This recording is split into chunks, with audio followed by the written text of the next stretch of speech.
எடுக்கவெல்லாம் செய்யும் போது யாரு என்னன்னு தெரியல என்ன செய்யட்டும் மலையாளத்துல இருந்து மந்திரவாதிகள் வரவழைத்து யாரு என்ன என்று கேட்கும் போது அப்ப பார்த்தா மரணவர்களை வந்தது அத்தனை அடிச்சு நொடுக்கிறாரு அடுத்தாள் அங்கே யார் ஆண்டுவாரா சான்றோர்களும் சக்திகளும் மக்கள் எல்லாம் ஆண்டு வரும்போது இவர்களிடத்தில் நாம் நிலையத்தை வாங்க வேண்டும் என்று எங்கள் ஐயா இந்த பொன்காட்டம் பெருமாளின் மண்ணன் செங்கிடாக்கார சுவாமி ஆனால்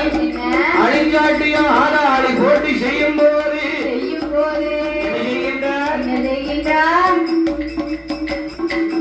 ஆடாளி போட்டு நிற்கும் போது ஆனால்